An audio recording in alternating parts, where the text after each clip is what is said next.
Blade excels in dealing damage and can enhance his ability damage when he applies bleed to his targets. However, the downside of Blade is that he is not a good team player. Hello guys, Genuine here of Genuine Gaming, and welcome to Marvel's Midgnight Suns Character Guide series. And in this video, let's talk about Blade. Blade's main feature is his ability to apply bleed to his targets. An enemy with bleed status will take damage over multiple turns. He will later capitalize on this ability with other abilities that gives him healing and more damage. Blade's passive ability is called Cold-Blooded. As the hunter's friendship with Blade is increased, Blade has an increasing chance to apply bleed to any target he damages with one of his attack cards. Blade is top tier when dealing damage. The ability to chain attacks give Blade versatility to apply his damage to a single enemy or to multiple enemies. However, he lacks support abilities. This would make him pretty bad at teaming up with other heroes. However, if he is supported with heroes that could buff his damage and defend him from enemies to give him more survivability, then they are an unstoppable team. The following are the cards that you should consider using for Blade. One thing to note, I would always suggest that if a hero has quick cards, always include them in your deck. They are always useful and you're always going to need them most of the time. But I would give Blade an exception, as Blade is best played when he can apply bleed as many enemies as he could. That would mean Blade is better if he is equipped with abilities that has chain like Strike. Strike, 2 cards. It has the following effects: 2 chains. And if upgraded, it becomes 3 chains. Cards with chain description allows multiple targets, or the same target but multiple attacks. This ability is useful when applying bleed to multiple enemies. However, he needs to use Make Him Bleed to apply the bleed status to enemies.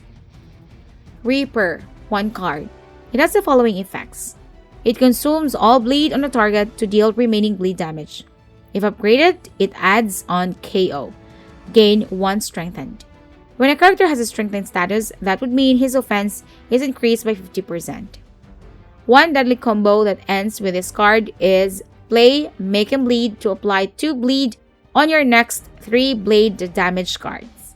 Then play Daywalker with 4 chain attacks, or Strike with 3 chain attacks. Then play Reaper to deal all blade damage on that turn. Make Him Bleed, 2 cards. It has the following effects.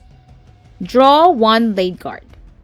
The next 2 blade damage cards apply 2 bleed. If upgraded, it will draw 2 blade cards, and the next 3 blade damage cards apply 2 bleed.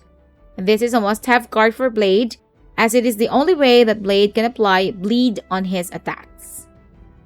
The Hunger, 1 card. It has the following effects. Apply 2 marked to every enemy with bleed. If upgraded, Blade recover an X amount of health for each enemy with bleed. Enemies with marked status refunds a card play when KO'd.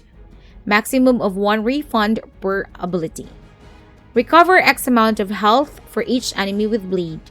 This card gives survivability to Blade, but if you want more attacking Blade, change this card with another Reaper card. Daywalker, 1 card. It has the following effects. 4 chains. If upgraded, it draws a card for each KO. This is the best way of applying bleed to enemies, as it has 4 chains. However, it costs heroic points compared to Blade's Strike ability. Savage, 1 card. It has the following effects. If target has block, increase an X amount of damage. If upgraded, it increases the base damage it deals. This ability has greater damage compared to the Daywalker ability, and this card is pretty useful against enemies with block. You can change this ability later with Legendary card. If you want to know the solution of the puzzle in order to get this card and what it does, click this video.